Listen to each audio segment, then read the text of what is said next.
Welcome to meeting number 73 of the House of Commons Standing Committee on Natural Resources. Today we meet to resume our study of Canada's clean energy plans in the context of North American energy transformation. We will then proceed to sit in camera to discuss committee business. So originally we had hoped for two panels today, but the first panel was unavailable. They are interested in coming, and so we're working on getting them scheduled in. So we have one panel, but we do have some important committee business to turn to, and that's why we've built time into the schedule.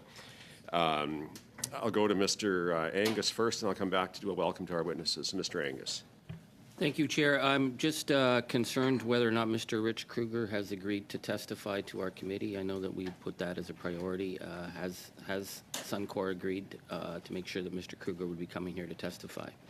I'll do a full update when we're in committee business, but the invitation has been made. We've made contact with his office, and we're working on right now finding a date. So I'll give further details on that.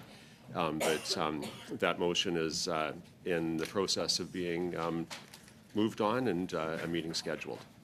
So I'll give a more fulsome or more thorough update when the time comes. For those of you, our witnesses online, welcome. And I know some of you have been with us before. Just as a reminder, you'll need to mute and unmute yourselves. We don't have the ability to control that easily from here, so we'll get you to do that. You have the language of the choice of language, either floor, English, or French, and you can control that yourselves. Comments should be addressed through the chair, and screenshots or photos are not permitted now that we're in session.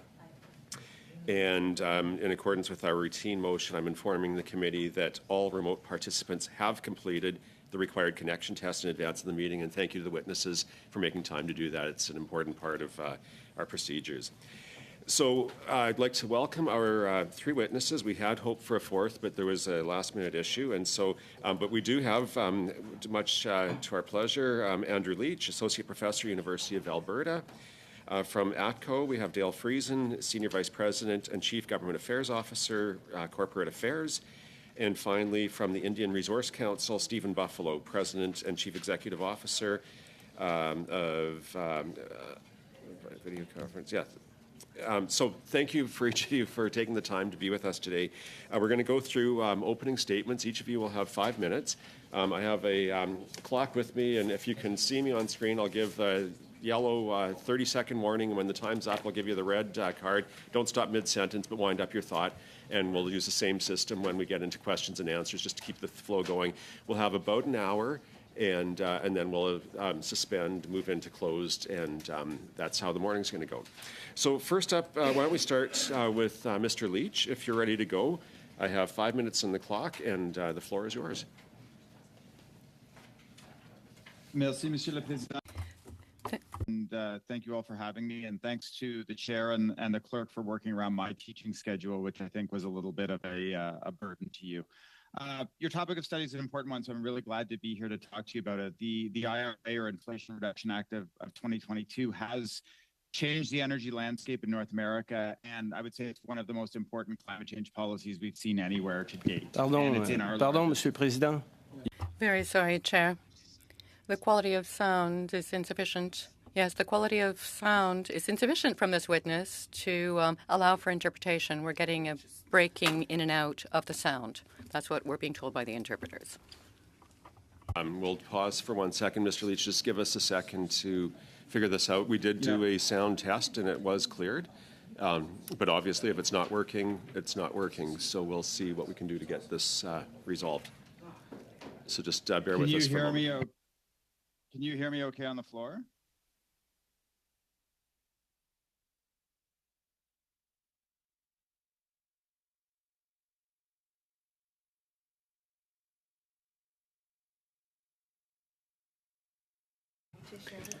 Mr. Leach, perhaps you could move your the mic a little bit closer to your mouth, maybe bend it in a bit closer. Can you say a few more words? Better? Keep speaking. Working on it now. Just say something about the weather again. I've also got another desktop mic that I can try here, so let me know if this sounds any better. You again keep speaking with the current headset, and we'll see if we can get some feedback. Back on the current headset. Apologies to everybody. I'm hoping that this straightens out. Otherwise, I guess move on to the other witnesses.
The energy landscape in North America, and I would argue one of the most important climate change policies that we've seen anywhere to date.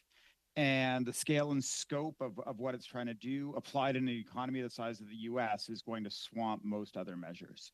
Just to give you a sense, I'm sure you've seen some data, but a new research that your clerk will provide to you, apologies, I was only invited on Friday, so I didn't have time to get a full brief in, by John Beislein and co-authors in Science, peg that the Inflation Reduction Act is likely in and of itself going to put the US on target for a 37% reduction in emissions below 2005 levels.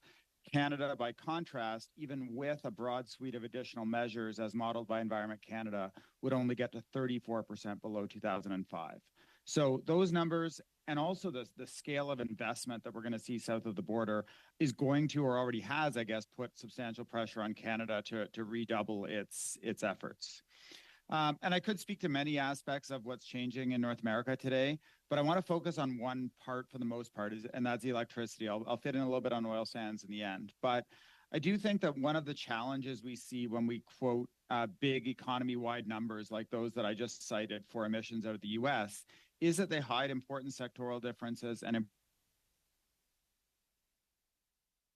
dealing with, arguably since the Canadian government and the Kyoto Protocol. And it's simply that if you look at the group or the EIA, they're all seeing that most of the emissions reductions in the U.S. are coming. Sorry, Mr. Leach, I'm going to stop it here. Sorry, you're cutting out. So okay, what I'm going to I'll stand down. Yeah, I'll come back to you at the end and see if we can maybe maybe Alberta's still waking up. But I'll go to our other two witnesses. We'll go through those. I still have about 3 minutes on the clock for you. We'll see if your connection, if we can improve it in any way. But right now we'll pause there, and I will go to Mr. Friesen and give you 5 minutes on the clock, and we'll see if we can get Mr. Leach back for his opening statements. So, Mr. Friesen, the floor is yours. Thank you. It's a pleasure to be here. Esteemed members of Parliament, good morning, and thank you for the invitation to speak with you. And I would like to pay tribute to the traditional territories of the people of Treaty 7 region in southern Alberta. The city of Calgary is also home to the Métis Nation of Alberta Region 3. For more than 75 years, we've provided safe, reliable, and affordable energy to hundreds of communities and around the world, and we're privileged to serve more than 40 million customers worldwide.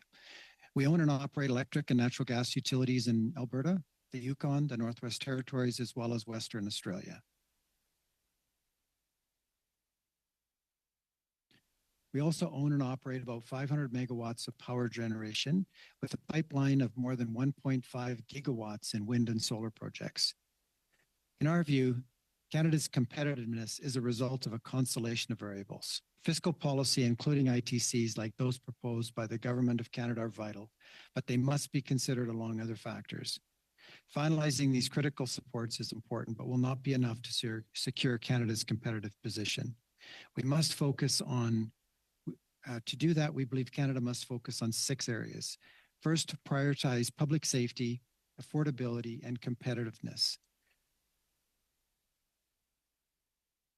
We also, Demand for energy will grow as the transition gathers momentum, required unprecedented infrastructure investment. We will have to build more in the next 25 years than we've built in the last 100. The scale and pace of this investment will have cost and reliability impacts. Getting it wrong could result in provincial energy shortages, soaring costs, and risk to public safety. Number 2, leverage regional strengths to drive national outcomes. Impacts to safety, cost, and reliability can be effectively managed by leveraging jurisdictional strengths rather than painting all provinces with the same brush. Just like in families where some have natural strengths in mathematics, or some in arts, or some in sport, we have to consider that each of the provinces is different, so we should play to those strengths. Number 3, align regulatory processes with policy goals. Canada's investment climate has been shaped by an array of overlapping policies, regulations, and mandates. To be simple, it's complex. When you look at the Inflation Reduction Act in the States, its simplicity is what drives its power. Number 4, account for labor market constraints. The transition to a low-carbon economy requires a skilled workforce to develop and operate new tech and infrastructure. We're already facing skill shortages and wage inflation. We're being told in the States that for every renewable energy worker, there's 4 jobs. Number 5, capitalize on global market opportunities. There's several global market opportunities available to Canada, but time is short.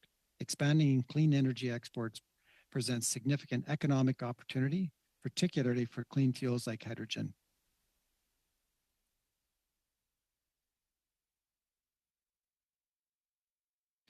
By establishing policy support for transport and export infrastructure, the government can send an important signal to trading partners and investors alike. And lastly, accelerate Indigenous ownership. Indigenous nations must share in the economic benefits of developments in their communities. That is why ATCO has approximately 50 partnerships with Indigenous groups that generate millions of dollars annually for these important communities. However, the lack of funds for equity ownership in energy projects poses a significant challenge for many of these communities. The provincial Indigenous loan guarantee programs in Alberta and Ontario have shown how they can overcome traditional constraints, and the Canada Infrastructure Bank has been very helpful. However, fit-for-purpose instruments at the national level would help further advance economic reconciliation. In conclusion, we appreciate that the government has pledged significant financial incentives for the energy transition. However, they may be insufficient to maintain Canada's competitive position in the global net zero race. We must prioritize regulatory alignment and efficiency, labor attraction, export market development, and Indigenous economic participation. Thank you for this opportunity. Excellent. Thank you for your opening comments. We'll go now to Mr. Buffalo. When you're ready, the floor is yours for 5 minutes. Thank you, Chair and Committee, for the opportunity to speak today. My name is Stephen Buffalo, and I'm the President and CEO of the Indian Resource Council of Canada. Our organization represents First Nations who have produced or direct interest in the oil and gas sector. Our mandate is to advocate for federal policies that will improve and increase resource development for opportunities for First Nations and their members. Although we focused on oil and gas, many of our members have engaged in solar, wind projects, transmission line, and looking at carbon capture, and are starting to look at equity opportunities in nuclear with small nuclear reactors. I'm sure members of the committee know First Nations have been historically excluded from economic opportunities in this country. We have a little say about the activities taking place on our lands, even as they diminish our Aboriginal treaty rights. We have worked hard to defend our rights over the past decades, and as some result, things are getting better. But we still face a number of challenges growing in our economies. The IRA is exacerbating these. The first is Canadian competitiveness. Investors can move their capital, but we can't move our territories. We're seeing investment flee south to the United States because they have a more friendly business environment. Many of our members are involved in deals that are stuck in purgatory because there's no certainty around investment tax credits, environment regulations, labor requirements, so on and so on. And it seems every month there's some new big government plan or policy come through, which puts us all on our back foot.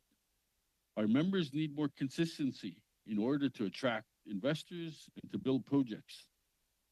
The second is the support of First Nations to become partners in energy projects. The IRA includes more than $720 million in tribal-specific programs or set-asides for tribes within other programs. The tribes are also eligible to apply for billions of dollars with more funding programs. And I'm honestly still learning a lot about these things. One of the biggest incentives is refundable tax credits. As non-taxable entities, tribes generally have not been able to take advantage of tax credits designed to incentivize clean energy deployment, and neither will our members. To solve this, the IRA allows tribes to receive direct payments in lieu of tax credits, and they can stack regular tribal credits in other projects on our tribal lands. So tribes can receive tax credits up to 70% of the project cost. This is supercharging not only for energy transitions in the United States, but the Indigenous economic development as well. We would love to see these programs replicated in Canada. The other thing, in additional tax credits, the IRA established a tribal energy loan guarantee program.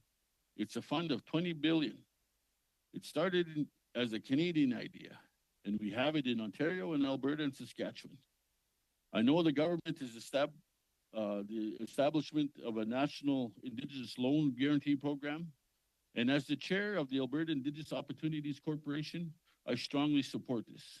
It will unlock so much opportunity for our members and make us partners in the Canadian economy.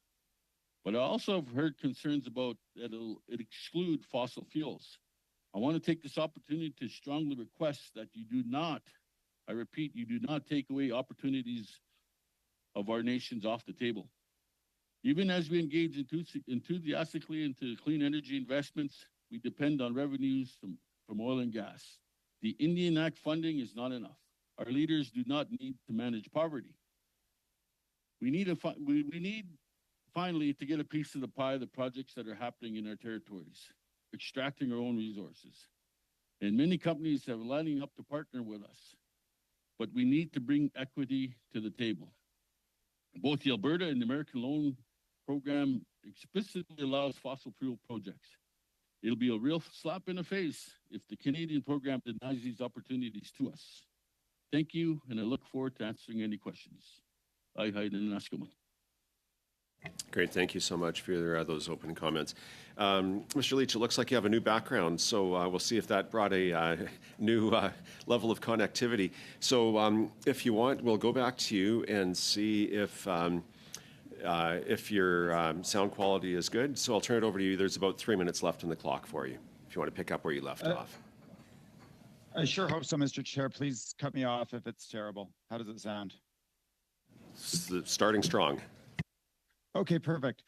So as I've been trying to say before my internet cut out, I think one of the errors we often make in comparing Canada to the U.S. is that we forget that the U.S. has just so many more opportunities for investments in emissions reductions in their power sector compared to ours. And it's these opportunities that dominate the investments in the emissions reductions from the Inflation Reduction Act. Canada has one of the cleanest electricity grids in the world. The U.S. right now is about 3 times as emissions intensive as Canada. And so this means that the U.S. is consistently able to reduce emissions by shifting from coal to gas, from gas to renewables, and they have much more opportunity for large investments than we do. And I think one of the cautions I would give to your committee is that we should also not forget that the U.S. provides a better market and in most cases better solar resources than Canada. And most of the investments that we're seeing tracking in the U.S. under the IRA are tied to solar and storage. And the U.S., why is the U.S. better for solar? In part because their peak energy demands, and in particular peak electricity demands, tend to occur in the midsummer and air conditioning load, which correlates really well with solar and short-term storage, unlike those in Canada, which, as we know, tend to occur in the wintertime. And low-cost solar, it's revolutionizing the global energy landscape. But as I write in my new forthcoming book, the challenge for solar isn't sunsets, it's not lack of subsidies, it's winter. And we need to think about how different technologies work in our energy system, not simply try to replicate what's happening in the U.S. Let me turn briefly to oil and gas, which is the other focus. So Canada's oil sands are about 12% of our national emissions, and roughly double that to the entire oil and gas sector, which is just for the oil sands alone, 60% more than our national electricity. So while the U.S. is driving all of this investment in electricity, we, from an emissions perspective, rightly turn and say, well, what about oil and gas? And while the U.S. produces substantially more oil and natural gas than we do, their oil and gas production and processing emissions are a much smaller share of their national total. And so the IRA doesn't need to affect that sector as much as our emissions policies would to generate the same level of emissions reductions. And so the key question for technology deployment in the oil sector in particular is, I guess there are 2. Will Canadian governments be willing to provide enough subsidies or impose regulations that make that technology attractive or necessary for oil and gas companies? And will shareholders support those investments? It's not so much about whether costs will have to be incurred to drive down emissions, but who should bear those costs and the extent to which the industry will come to see abatement as existential rather than just a potential opportunity for capital investment. We're bombarded a lot with U.S. news, research, commentary, and their policy solutions. One message that I have for you today through my broken internet connection is to keep your focus on what will work for Canada and what fits best with our challenges, not just simply trying to replicate what's happening in the U.S. So thank you, merci beaucoup, et j'attends vos questions. I'll be pleased to answer your questions. Thank you so much. Okay, we made it through that. And now we're going to go to our questions. So the first round of questions will be 6 minutes for each member. And first up, we have Ms. Stubbs. Yeah, Ms. Stubbs. So over to you. The floor is yours. Thank you, Chair. Our colleague Jeremy Patzer will be taking my round. Thank you. Right on. Thank you very much to all the witnesses for coming, and thank you, Chair, for hosting the meeting. Mr. Friesen, in your opening remarks there, you talked about how ATCO has some equity partnerships with Indigenous communities across Alberta. I'm just wondering if you can help explain what these equity partnerships entail and why they are so important for Canada's natural resource industry and Indigenous communities. Thank you, Honourable Member. ATCO has over 50 partnerships, as I was saying. In the picture behind me, it's actually a gift that was given to us from the Denetaw in the north, where we've partnered now for almost over 40 years in terms of the electrical grid, whether they started off with a small percentage ownership and then over time have now secured a majority ownership in that partnership. We believe the partnership provides, first of all, it's so much better than just sending money or checks. It provides a steady income stream for the communities so that they can use it for education and building capacity and building the opportunity to for other revenue streams in their community. The Nassatuck North Warning System is a 51% partnership with Inuit and 49% with ATCO. It's running all of the North Warning System for Canada and the US, and we're very proud of that. And once again, we believe that ownership is what provides the ability for communities to truly participate in the earnings, the opportunities, the education, and the capacity building for their communities. And we see it as part of the truth and reconciliation that we should be doing. What challenges do Canada's ITCs or investment tax credits and the supports from Budget 2023 pose to these equity partnerships, and how could they be changed to further support Indigenous partnerships? Great question, Mr. Speaker, or Honourable Member. Thank you. The ITCs, as I think that Andrew did a tremendous job of just talking about the Inflation Reduction Act. It's the gorilla in the room. It's simple and it's already in play.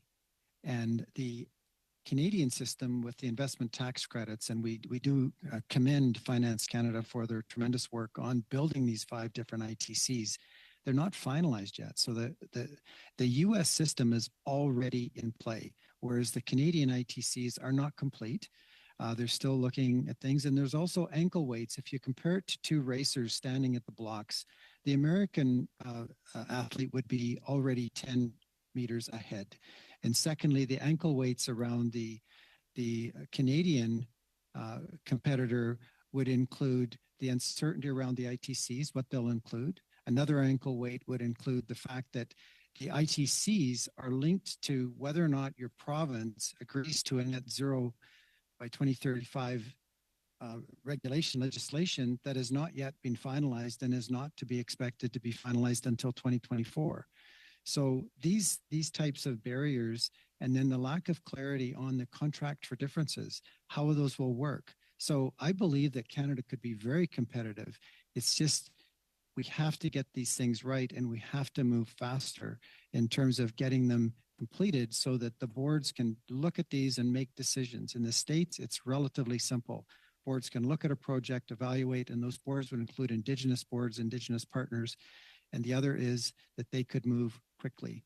Another challenge we're seeing on our Indigenous projects and our partnerships is funding and access to, say, SREP funding and the Canada Infrastructure Bank. They've been great, and we applaud that. But those types of things need to continue to enable our partners to secure the funding they need to participate in these exciting projects.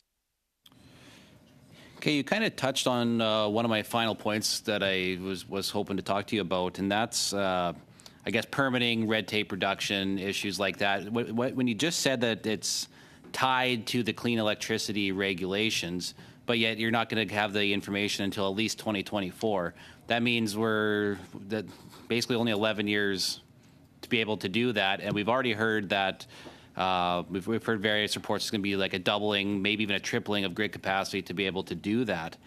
But what the IRA is also focusing heavily on doing is reducing permitting times and the regulatory burden for natural resource projects. So how do the added regulations in Canada put our economy and investments at a disadvantage above and beyond what you've already outlined, especially when the U.S. IRA is focusing on reducing regulations? Thank you, Honourable Member. There's two things when boards consider projects. One is, what is the risk that they'll even proceed? And extensive delays through long regulatory processes increases that risk and increases the attractiveness of taking your money down to the States and investing under the IRA. So there's many things that can be considered. I know that the Privy Council has done some great work on looking at how they can improve the speed at which projects are developed. But right now, even for a mine, I'm hearing 10 years. If you were to propose a new carbon capture sequestration project greater than 200 megawatts, I'm estimating you'd take 4, 5, 6 years to get it approved. And these things, the new hydro plant, we're being told by the large hydro producers that if they were to build another Site C, that you could be up to 10 years, 20 years. Okay, wow, thank you. Yeah, and we're out of time on that one. We're going to go now to Mr. Shahal for his 6 minutes. Thank you, Chair, and thank you to our witnesses to providing important testimony today on the IRA. Mr. Leach, I'm going to start with you on, as an Alberta MP from Calgary, and I know Mr. Friesen made some remarks as well. Do you believe that we produce enough energy in the province of Alberta and to meet demand today, but in the future? The challenge isn't energy so much as capacity. The challenge is, do we have the energy when we need it? And so even in a world where we move towards more renewables, that challenge will become exacerbated. And so the big, I guess, missing piece of the puzzle right now will be either interconnections to other provinces, it will be dispatchable or resources that we can turn on when we need them. And so I don't worry at all about that total amount of energy. What I worry about is, do we have it available when we need it? And that's electricity, but it's also other forms of energy as well. On the electricity, you mentioned having enough electricity. Do you think the moratorium that's in place will affect investment and jobs in Alberta? And will this set the renewable energy sector back? Mr. Friesen might be in better shape to answer that, since I know they have some projects that are at various stages of development in Alberta. But I think absolutely. The challenge, though, is you do have real issues that have presented themselves, in part because our government and our regulators were very bearish on renewables. They didn't believe that renewables were cheap. They didn't believe that it was going to happen here. And we put forward a market that says, guess what? We'll pay you for energy regardless of whether you offer reliability services. Show up this hour with your energy and we'll pay you for it.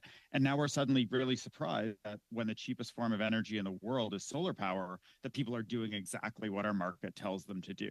And probably had we thought about this 3 or 4 years ago and been willing to say, yes, this is something that's going to come here, and we saw companies like Mr. Friesen's building solar projects anywhere they could find land in and around the city of Calgary, for example, we would have avoided this. So it's problematic, but it's not a problem that came about just overnight. Final question for you.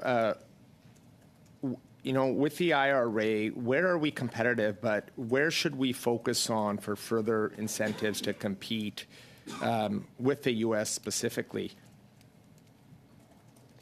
I mean, the big challenge for us is that what we're putting on the table as a policy is a carbon pricing regime that is dependent on government policy over the long term. So as long as that policy is clear to investors, this policy will be in place for a long period of time. People will invest in that, and the incentives financially are stronger than some of the ones in the IRA. However, if you ask a board, am I willing to make a bet on that? They're going to say, who's going to be in government in 2 years? And is that government going to continue the same policy? And so that's the big change. And Mr. Friesen highlighted them, the contracts for differences that allow you to say to a company, you know what, regardless of a change in policy, we are going to offer you some certainty. Now, my take on that would be, let's make sure those are benchmarked to the consumer carbon price. So we don't have companies that are essentially locking in their own carbon price at the same time arguing to remove carbon prices across the broader economy. So let's get the best of both worlds. Are we at risk if we don't have a carbon price, or if we didn't have one, of being tariffed with carbon border adjustments from the European Union, for instance, and other countries? Well, I think we certainly are if we don't have carbon policies or credible climate change policies. And that's always been my push, is that we want to have policies that if implemented globally. So if the world took our policies and every country in the world implemented them, we'd meet global goals. And we're at that stage right now with the policy suite we have. If we step back, we lose a key line of defense against exactly those types of measures that you talk about. Thank you. I'm going to shift over to Mr. Friesen. Thank you for joining us today. You made some comments in your 6 points that demand will grow and we need more infrastructure and we could be faced with provincial energy shortages. Were you aware, was your company aware of the provincial government's moratorium on the renewable energy sector before it came out? Thank you, Honourable Member. No, we were just as surprised as everyone else. As you know, we've got a pretty large renewable book, and it was a surprise. However, for those who aren't aware, in August, the government of Alberta put a 6-month pause or moratorium on renewal approvals till February 29, 2024. Alberta has about 24. Sorry, I just want to add one thing. Alberta has about 24,000 megawatts of projects of renewables in the backlog, of which is about double the total demand, and we want to build a part of that. That's equal to about 20 Site C hydro dams and about 4 Bruce nuclear plants. So there's a fair bit there that they need to be certain about integration. And then in Yukon, where we have high integration of renewables, this last summer we're struggling with some couple of power outages caused by frequency disturbance. Renewables are great, but it's the way that you integrate them, as Mr. Leach was saying, so that you ensure the reliability of the grid. Well, we have another study coming up on Canada's electricity grid, and I think you could add valuable insights into that. With the moratorium on the renewable sector, has this delayed any of your projects, or has this provided uncertainty in the projects that you are looking to build? Do you think this will have an impact on your company and the sector moving forward? Thank you, Honourable Member. Currently, we have 40 Mile Solar, but it's already gone through the process. We are not impacted to that question. We're actually believe that's in the long run. It's frustrating in the short term, but we believe it's a good thing in the sense of if we can get this right, then it can be a way to ensure that as we go forward in the implementation of renewables and baseload power, that we can address the problems of reliability. In March of this year, the Alberta Electric System Operator came out and expressed concerns in a report about reliability of the system, which goes to public safety. And so we think that taking steps to review it, as long as it doesn't take more than the 6 months, is actually a good thing in the long term for power projects in Alberta. Okay, thank you. We're out of time on that one. We're going to go now to Monsieur Simard. Vous avez 6 minutes. You have 6 minutes, sir. Thank you so much. Mr. Leach, can you hear me? Is the interpretation working for you? I do understand you in French, sir. Oh, good. Thank you so much. Mr. Leach, then. Several times witnesses have come to us to say about energy that if we wish to support clean energy, we'll have to put a price on carbon. You know, as I do, that it's more expensive to produce green or blue hydrogen than petrol. Oil, it's more expensive to invest in the new clean technologies. Several have come before us to say that you really have to put a price on the molecule. Let's say the hydrogen molecule, if it doesn't have any carbon in it, then we've got to somehow price that. I heard you in your response to my colleague, Mr. Shahal, state that we do need clear pricing of carbon to make it easy for investors to understand and to make the policy believable.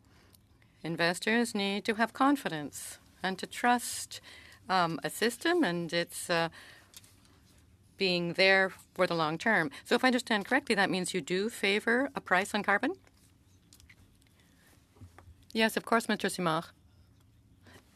To make sure that I'm clear. So I previously headed up a panel in Alberta under then Premier Notley, which recommended the imposition of a carbon pricing system that's very comparable to the system that's in place now nationally, but also was built off the system that's in place in Quebec. So a lot of the elements are in common. It's not a cap and trade regime, but it does have similar, for example, allocation of emissions credits to industrial actors, et cetera, for competitiveness reasons. And so we drew a lot of inspiration as well from WCI. So 100% in favor of carbon pricing. The challenge, of course, is in providing that long-term signal. So if you were going to invest, and this isn't unique to carbon, if you're going to invest in a rental property today, you want to know that there's going to be a market not just for the next year or two, but there's going to be a market that allows you to amortize the capital costs of that project. Same is true of carbon capture and sequestration, green hydrogen, blue hydrogen, et cetera. Parfait. Bon, j'aime votre réponse. Very well, then. I agree with you entirely, so I do like that answer. We do need a framework, an investment framework that is stable, that won't be shifting over time. Now, I'd also like to hear you, because I believe I read an interview that you gave to CBC in which you said that the impact of carbon pricing on oil isn't really that important, maybe 20 cents per barrel, something like that. And that's really not very much if we compare that to the number of insecurities on the market that make the price of oil go up and down per barrel. So someone who fills their car up with gas today, would they see much of a difference if carbon had a price on it? Impact at the pump. We do not see, we simply don't see an impact that would be there with a larger carbon price. So if we wanted the results of a $300 a ton carbon price, for example, we would want to impose one. If you want, but what we have today is a $65 a ton carbon price. So we see a marginal increase in whether it's the price of gasoline at the pump or the value of different emissions reduction opportunities that could be undertaken in the industrial sector, or the incentive to not undertake certain activities. And so you'll see that in investment theses, for example, for renewable power in Alberta is probably the one where you see it dramatically, or on the coal power side, that carbon price is enough to say, you know what, it's no longer worth it for me to operate a coal plant. I would rather convert, as Mr. Friesen's company has done, convert very early on many of their coal assets to gas. It's going to have the same impact for people who are good fits for electric vehicles, but that doesn't mean that it's enough that all of a sudden everyone's going to say, I do not want to drive anymore. But some people are going to make those transitions, and as the price increases, those transitions become more likely. Oui, donc j'aimerais vous en... Yes. I'd like to hear you on the following. We've said that carbon pricing is a good idea, a tax on carbon. Quebec has its own system in this regard. Quebec doesn't operate the same way as do other provinces when it comes to carbon pricing. But I'd like to hear you on what you think about clean energy regulations. Do you think it's a tax? I don't think we should take it to be a tax. Is it essential to have such regulations if what we're hoping for is a reduction of the carbon footprint of the energy sector? That's a good question. All said and done, it depends on the context. If we're talking about a tax in the constitutional sense, so for exemptions for provincial assets or et cetera, it's absolutely not a tax. It's a regulatory regime. If by tax what you mean is, does it impose additional costs in some way? That's a much broader definition of tax than most economists would use.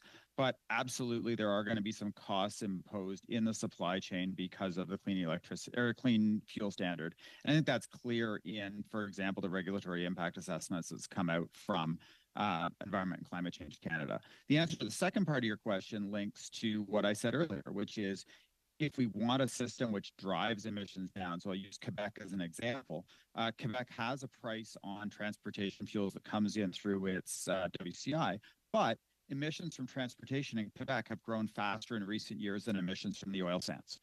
And I'll cut that off there at your request. Merci. Merci beaucoup. Thank you. Thank you so much. Yeah, 6 minutes went by quickly, so we're out of time.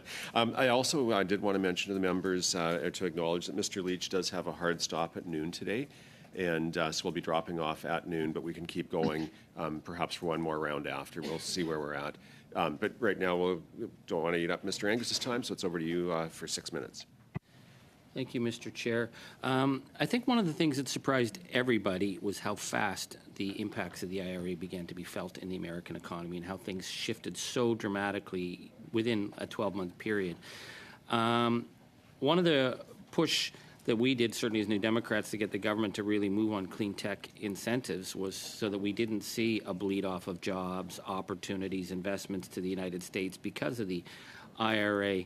Now, we just had Gil McGowan of the Alberta Federation of Labour speak, and he is very concerned the impact of the Daniel Smith government stopping of the clean energy projects underway in Alberta and the damage that's going to do to certainty, and also whether or not that's going to shift investment stateside. What are your views on Daniel Smith's move to place this moratorium on the clean energy potential in Alberta?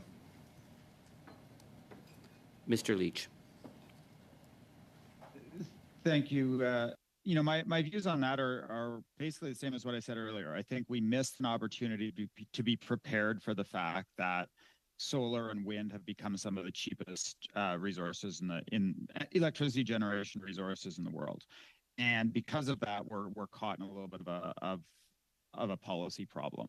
So will it detract from investment? I think absolutely in the near term. The government has told people there's going to be changes in the transmission regulation. There are going to be changes in the electricity market. There are going to be changes in a lot of aspects that reach beyond simply the project approvals for solar and wind. And so without knowing that, you're not going to advance the project at all. Now, that said, we do have a lot of projects. And again, I come back to Mr. Friesen's company. They have projects that are still under construction today, if I recall correctly, and others do as well. So this was only projects deep in the regulatory approval process, not projects that were under construction. So I think the impact happens 6 months or a year from now that it really starts to feel on the construction jobs front. It's earlier on the engineering, design, front end, legal services, et cetera. Thank you. I've been looking at Texas, which is hardly a progressive state in anybody's worldview. I think we could all agree that it's very, very conservative. Yet in the last 3 years, their solar wind has just exploded at an unprecedented rate. There's now 880,000 clean energy jobs in Texas. Houston is slated to become the clean energy capital, perhaps, of the world. And that we're seeing already they've got 51 gigawatts of power in clean tech online, with another 42 coming on. And it was apparently one of the reasons they were able to withstand the brownouts this summer in the huge, massive heat waves, because the air conditioners kept going thanks to solar.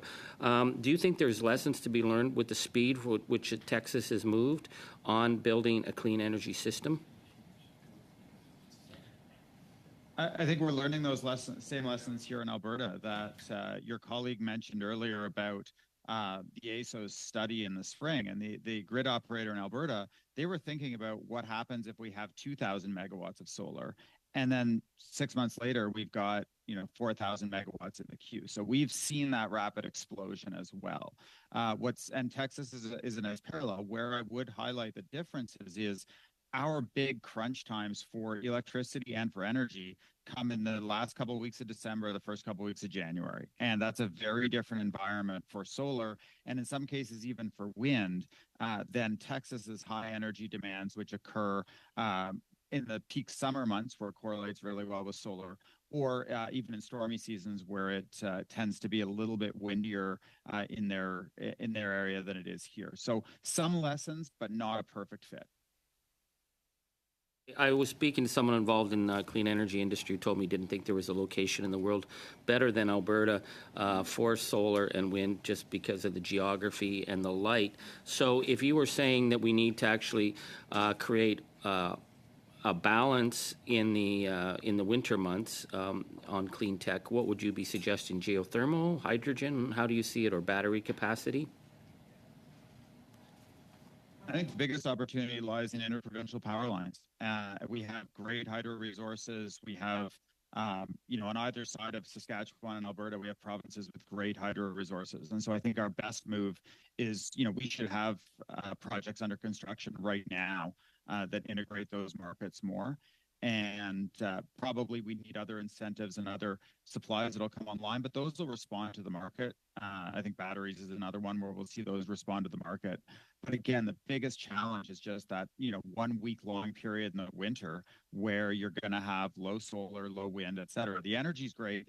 It's just that you don't get energy when you need it. And I'll redirect you to my forthcoming book where I have a graph in it that I can't show today, but which highlights it. And I'll try to ping you with it online. Well, thank you for that. Certainly, I know one of my colleagues from Calgary is interested in the electricity grid issue because the need to create maybe not a national grid, but regional hubs where, say, Alberta, British Columbia can work together, Ontario, Manitoba, perhaps. Certainly, the Atlantic Loop is very interesting. Do you think that potential of regional development, interprovincial, could export certainly some of the huge resources coming out of Alberta, but also import when necessary?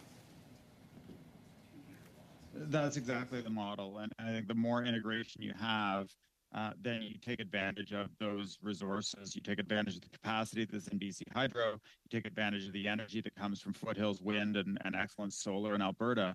And those would dovetail really well together and then link to the U.S. So I think it's not just east-west, it's north-south, because then you get very different weather regimes. So, the sun doesn't shine in Alberta at night, but the wind is always blowing somewhere, and the sun is shining in most places when we need electricity at its highest levels. So there are some opportunities there for sure.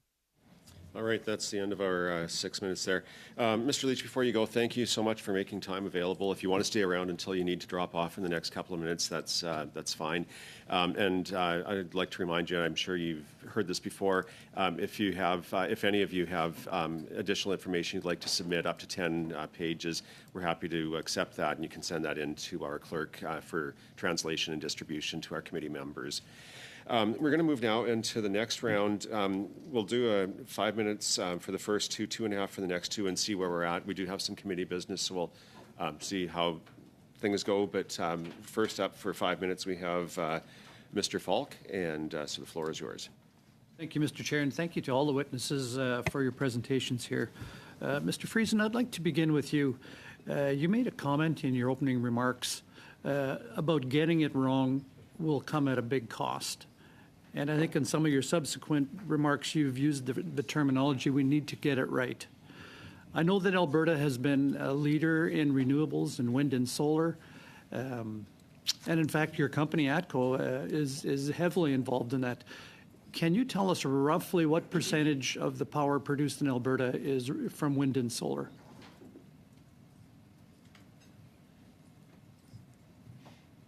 Thank you, Honourable Member. I think it's around 30%. I don't have that exact, but I think there's about 3,400 megawatts of wind and about another 1,200 of solar out of a total grid capacity of about probably 15,000 megawatts. So it's a high percentage. I think it's over 30% in terms of capacity, power installed. So Alberta is already significantly a partner in the renewables, and I think in your comments you also mentioned that you thought it would be a good idea to continue along that path. Can you also tell me a little bit about hydrogen, where hydrogen is at? Are we getting close to having it scalable, that it can be used easily? Thank you, Honourable Member. So in terms of the hydrogen, you hear a lot about colors: green from solar, renewable energy, blue made from natural gas, and with CCUS, you can achieve over 90% emissions-free hydrogen, which is, in terms of life cycle, similar or better than the solar generated. We do both in Perth. We think it plays a role. Right now it's cost, but as the carbon tax increases, there's a break-even point that occurs around 2028 when the price of natural gas with carbon tax, it will be cheaper to, or the same price to use hydrogen rather than natural gas. So there is a point. It's right now it would be more expensive, but if you're a large oil company and you are using it for industrial purposes and the offsets and credits and ITCs that are applied, then it's already competitive. And it's something that we believe with the government's investment tax credits, if we can get clarity on the contracts for differences and these other tools, that it can be something that you could use even now. Okay, thank you, Mr. Friesen. You also made a comment that the regulatory environment or regimes needed to be consistent with the goals of the government. Can you talk a little bit about where we're at as a country? Yeah, right now, there's the industry is feeling a bit in between in the sandwich. You've got the federal and provincial governments, and I think in some provinces there's different needs, there's different regional concerns and laws and regulations that are in place. So for instance, in the investment tax credit, one of the concerns we have is it's not clear if our project, even though it might be technically eligible for investment tax credit for, say, our CCUS project or a hydrogen project, clean hydrogen project, if the province didn't agree to the net zero 2035 regulations, which aren't yet even developed or finalized, that will be in probably 2024. We would expect Gazette 2 to come out. They have to agree to it now, or else you may not be eligible for the ITC, and that creates enormous risk for boards to approve projects. And I think that's one of the real differences we face is the IRA is already in place. The rules are clear. You can go to the board, you can get the direction, you can start building. Here, we won't even be able to get a final board decision until, say, mid next year, where we have the certainty of how these things are all going to work together. Good, thank you. Thank you for that, Mr. Friesen. Mr. Buffalo, you talked that in the U.S. the business environment is much more friendlier. Can you expand on that, please? Well, I think for most of the tribes that I've come across and worked with, they feel that they have a little more autonomy in deciding what's being done for them. Here in Canada, especially with First Nations, the Indigenous Services Canada, and in the oil and gas space, it's the Indian Oil and Gas Canada that really try to dictate and tell us what to do. And it's become kind of somewhat not a very savvy business case, as they seem to have some overwatch. And most times, any revenues that we see, like, for example, the oil and gas space, the government attempts to control. However, some nations have been able to take control of their oil and gas revenue money now, but it's still a struggle. And as long as there's a Indigenous Services Canada overseeing our nations, it's really tough. And now that the provinces and some of these new projects are coming forward, the access to capital is an issue. And I remember some of the conversation today is talking about what Alberta did here with the moratorium on renewables. For First Nations, of course, we're heavily invested into some of these projects, but at the same time, a regulator to ensure that there's cleanup, such as abandoned wells, is placed on something, because at the end of the day, like here in oil and gas, we're stuck with abandoned wells, which should be orphaned because there's no owner. And the same thing could be said for solar panels and wind turbines, in our traditional territory. So a lot of these things, where government is kind of interfering, really hampers our economic development and really trying to more or less guide our ship where we can make those decisions ourselves for the most case. Okay. Yeah, thank you. We're done there. We're going to go now to Madame Lapointe, who will have 5 minutes. Thank you. Mr. Friesen, in your opening statements, you mentioned that the Government of Canada needs to leverage regional strengths. Can you expand on this?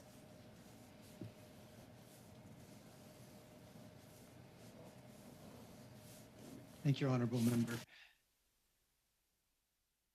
Say, for instance, it's a great question. With the Canada is over 84% of the electric system is already emissions-free.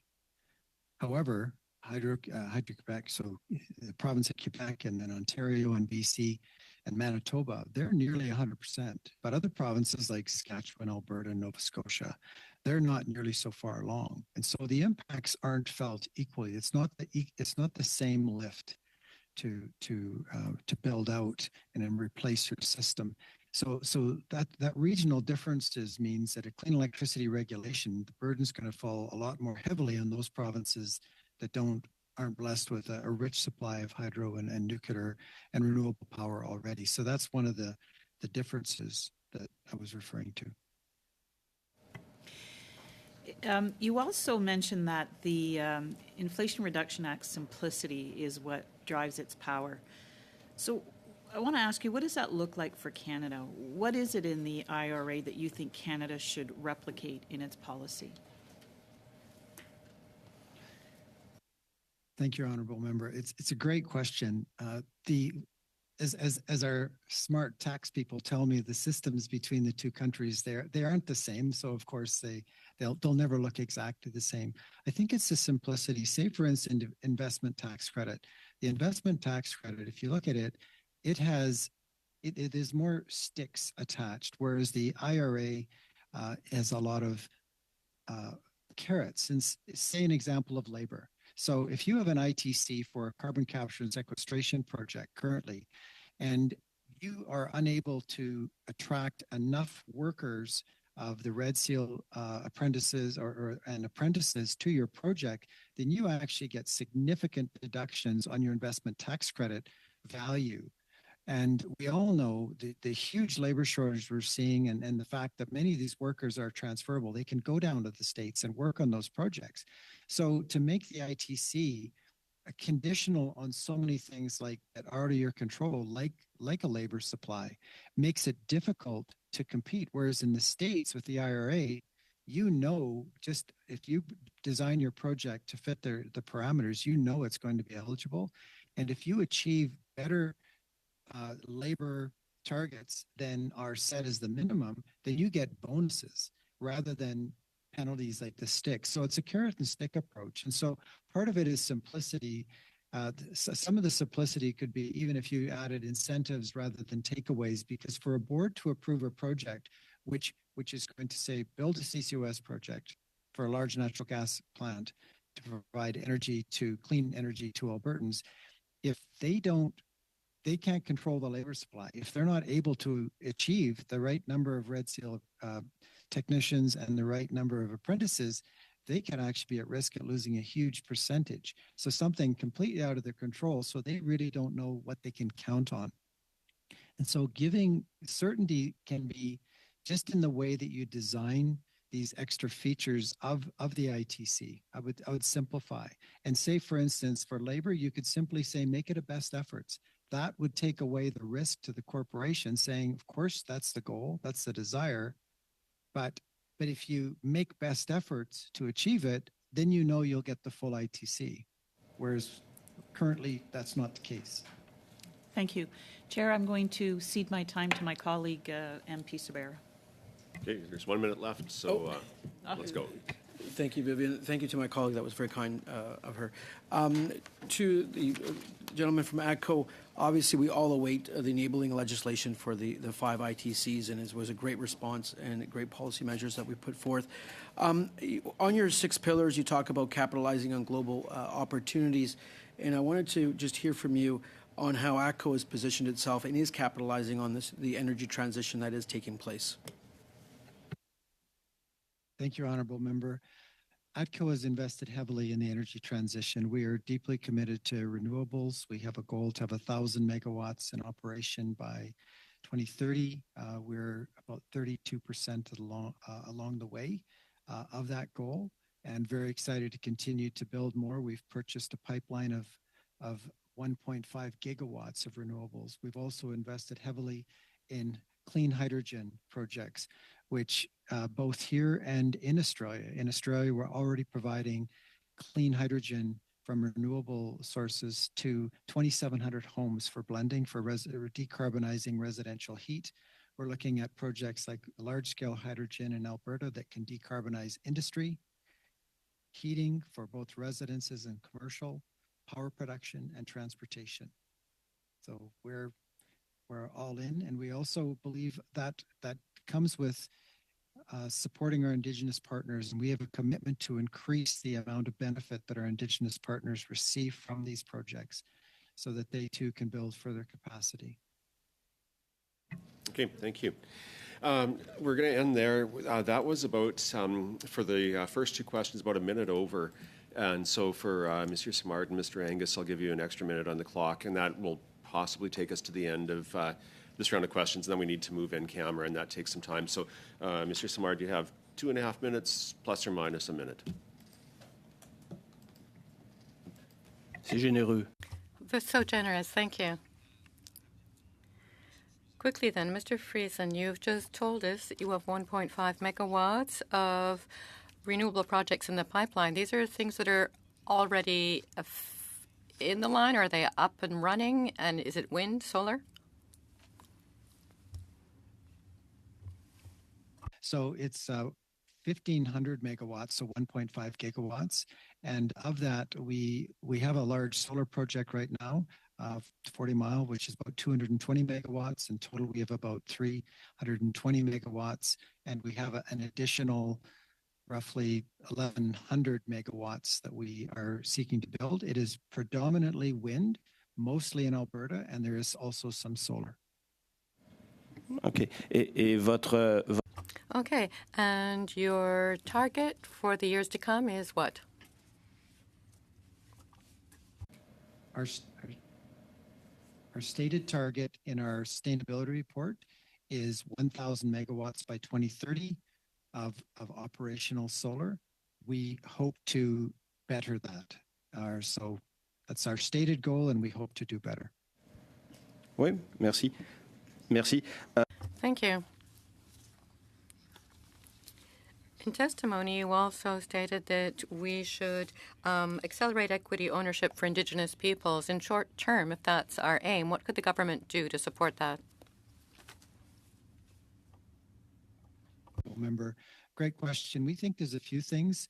The Alberta Indigenous Opportunities Council and I think Ontario has a similar. Those are great organizations to enable and help fund these projects. The SREP funding from NRCan has also been very helpful for some of the projects we're recently doing in our large urban solar projects here in Calgary. And there's also the Canada Infrastructure Bank has played a key role in some of the projects. And so those, enabling those, continuing those are things that can make a difference. J'ai envie de... I would like to put the same question to Mr. Buffalo. In your opening statement, you also told us that we should improve opportunities and for Indigenous peoples, ensure they have better opportunities in the energy sector. What do you think should be done short term to support that? We've seen some positive strides with the Alberta Indigenous Opportunities Corporation as I'm the chair. And you know what? It brings revenues to the nations. The 4 projects that we funded, a total of $31 million collectively, what the nations will see, and that's money that they never had. And again, I always reference the struggle being under the Indian Act and in the funding that how constrictive it is. Being at the table as an equity owner, now you have a say, and now it's something that we can work together with industry. But moving forward, it's just basically in Alberta, it's a government guarantee. So you still require financing. You still have to have make sure that the project is viable and has positive returns. And some of the projects that I've seen in some of the applications, there's a definite need for government subsidy to launch these things and to ensure that we are trying to find clean energy for our communities and not only our communities, but for the province and as a whole. We have to continue to find ways to do that. And what the AIOC does is, it does give a little bit of capacity grant money to get the governance in place, but it really opens the opportunity for equity ownership and to see revenues to help fund our communities. Okay, thank you. Mr. Angus, you have 2.5 minutes with a little bit of leeway on your clock. Chair, I would like to follow up on my colleague question. Mr. Buffalo. In my region, certainly the need for partnerships, indigenous, in hydro, in exploration is really vital. I'm interested in terms of with your members, how many projects would your members be involved with in, say, hydro, geothermal, solar, wind? Would you have those numbers? I wouldn't have those numbers, but obviously with oil and gas, we're seeing that transition to get to renewables and alternatives, and definitely that's why I guess I'm here.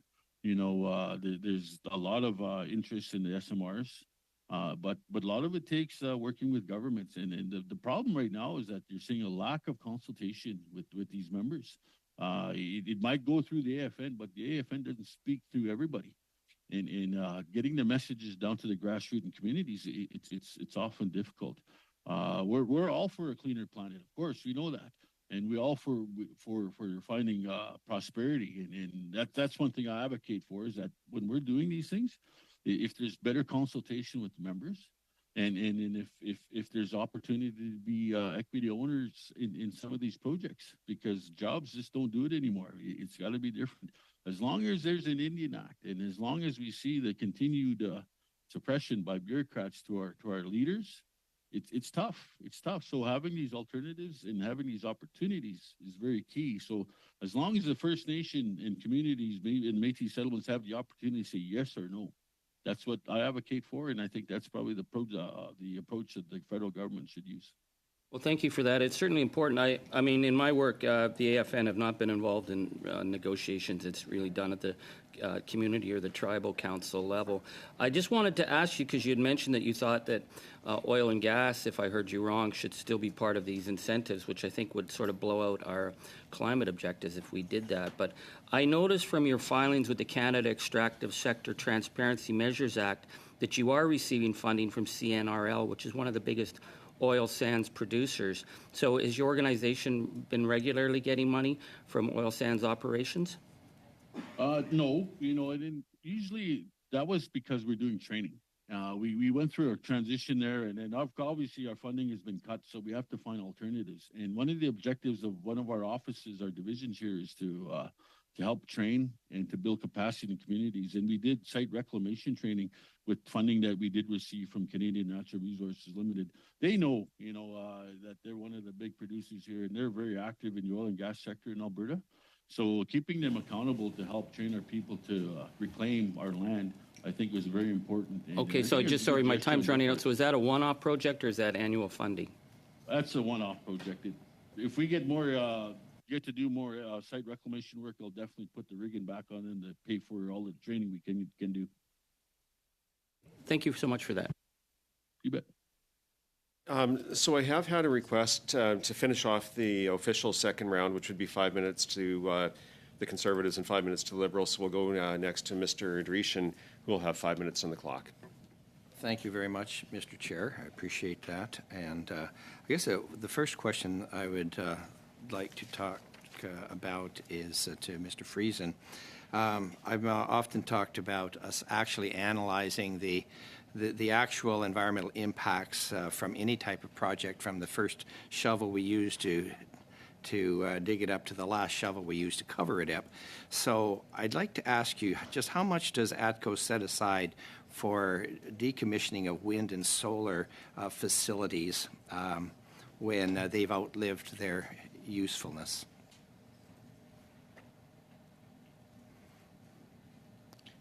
Thank you, Honourable Member. I don't have that exact answer. I know that there's set-asides, they vary by region, but I don't want to mislead. What we can do is take that away to get back to you. I know that in terms of the power plants that we used to have, the fossil plants, converted coal to gas, conversion we sold to Heartland Generation, I know that there was a large set-aside for the reclamation of those projects that was required by law to be maintained.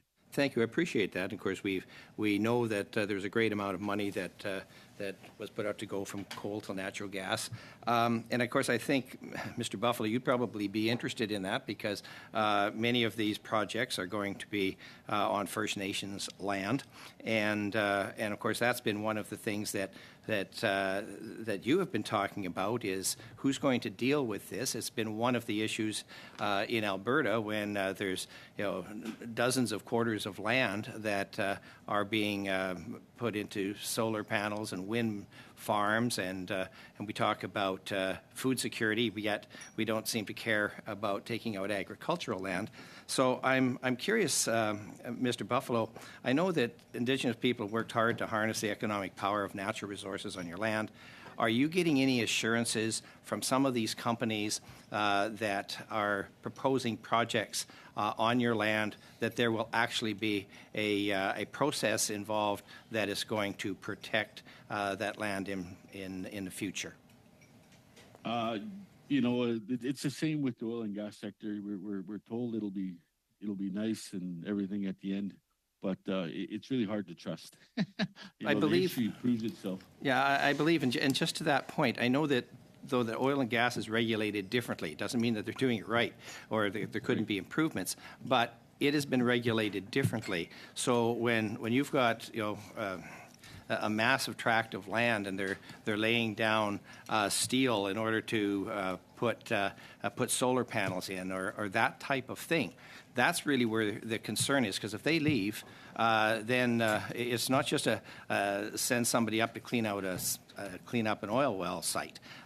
So that's the concern that I have. And I guess just to come back to some of the other things, and we've had Calvin Heelan here to discuss some of the issues as far as the economy and all the frustrations that he and other Indigenous companies have had to try and work their way through some of the nuances of the federal government. When it comes to things like C-69 and so on, has that affected your projects? And again, what is the fear that you have that the billions of dollars that your people have put into oil and gas structure in facilities could end up becoming a stranded asset to which there's no recourse? You're absolutely right. And even to get to that point, I think the timing is huge. My colleague here, Mr. Friesen, talked about how long these projects will take to get off the ground. The investment looks good, and of course we see some of the returns that are that might be identified. But at the end of the day, absolutely we'll be looking at what's left over when it's all said and done. I know there's some, not really specifically, but the lifespan of some of the solar panels and wind turbines, who's going to take care of that? And at the end of the day, was that great usage of the land that we have? We have a very small, limited use of land on First Nation reserves. We might claim traditional territory off reserve, but who's going to take care of it? And right now, the government's history, it's not good. Through Indian Oil and Gas Canada, we're stuck with abandoned wells, which should be orphaned when there's no owner. And part of me is afraid that this could happen again with the wind turbines in the solar panels. So what's the recourse on the environmental cleanup on those things? So, but we are kind of more or less looking at some of the returns and the opportunities given to the nations, because it can be a good thing, but we got to make sure that it's properly regulated. And if we're consulted right, I think we can probably work together to make sure it's done properly. Thank you. Great, thank you. And lastly, we'll go to Mr. Sarbera for his 5 minutes on the clock. Thank you, Chair. I just first I want to get the record that according to Bloomberg NFE, that renewable energy investment for the first half of 2023 hit a record $358 billion across the globe, and that a large chunk of it was in solar and wind, and across many countries from China, Germany, United States, and other jurisdictions. And I don't think that's going to stop. If I can put that in a very simple term, I think you're going to continue to see strengthened investment in the non-renewable sector, the renewable energy sector across the world, and that large capital pools are going to continue to be attracted. To Mr. Friesen at ATCO, the Inflation Reduction Act just hit its 1-year anniversary. about a month ago or so, or in around that point. And you are correct. The enabling legislation, as I commented on from our side, is still coming through versus the legislative process in the United States, where it's very clear and definitive when the law is put in place, and you read it. And it's very easy and simple to understand. The one comment that you had on your Pillar 3 of aligning regulatory processes with outcomes, if you can elaborate on that. And second point, I would like to hear some elaboration. You touched upon the importance of hydrogen or the cost curve on hydrogen coming down, if I understood correctly. If you can comment on those two, that would be great. Thank you. Thank you, honorable members. So to the first question, I think with the regulatory processes, matching the outcomes, I think in this simplest terms, it would be there's an enormous ambition for the Canadian government and for Canada to decarbonize. And to do that, having processes that are simple, streamlining regulatory and permitting processes would allow that outcome to occur much easier, faster, with more confidence to investors. And sorry, the second question was? You commented on hydrogen, and I'd like to hear to elaborate on the hydrogen and the cost curve and the adoption of hydrogen as another viable energy source. Okay, thank you. Hydrogen, one of the real tricks to getting the price of hydrogen down is scale. If you can make it in swimming pool sizes versus teacup sizes, you can lower the cost, particularly on the hydrogen made from the Alberta, the autothermal reformers with CCUS, to have over 90% emissions free. So scale is important. To do that, you need customers. To do that, you need certainty on ITCs, on these investment tax credits, on the contract for differences for carbon, on various funding mechanisms, because that gives industry the confidence to build large projects like Suncor and others are looking at, and then that production can be used to, that would be what I'd call your anchor tenant for the mall. Then what it does is creates that cheaper volume of hydrogen that you can use for decarbonizing heating. We've lost you there. Sorry. Being able to build hydrogen at scale allows you to lower the price and then to be able to decarbonize industry, heating, power generation, and transportation. It's the scalability that helps lower the cost. Thank you, sir. I'll stop there, Chair. Okay, thank you. So with that, Mr. Freeze and Mr. Buffalo, thank you so much. I'm not sure how long we said we were going to keep you, but I appreciate you staying to the end of this part of our meeting. Colleagues, we're going to be now suspending and going into closed. I would like to say just before we go, though, that this is going to be my last meeting as the chair, and we will be having a new chair that will take over on Wednesday. And so we'll have more on that in the upcoming session. But just wanted to thank everybody for their their support and input over the last couple of years since we came back for the 44th Parliament. And that business will be made public once we get through the closed session. Mr. Angus, go to you quickly, and then we'll suspend to move into Yes, quickly, Chair. I just wanted to put it on the record that on behalf of the New Democrats, we thank you for your patience, your dedication, your unwillingness to let all the mountains that were thrown in your path stop you and this committee from moving forward. It's been an honor and a privilege to work with you, and we hope that you will stick around. And I'd like to see the more partisan heckling side of the chair in another capacity. Challenge accepted. Anyway, thank you for those kind words. Now we're going to suspend. We'll be back in a moment in close. So for those of you joining, Yvonne, I think there's a new log in, and anyway, we're suspended. Thank you, Chair.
Bye.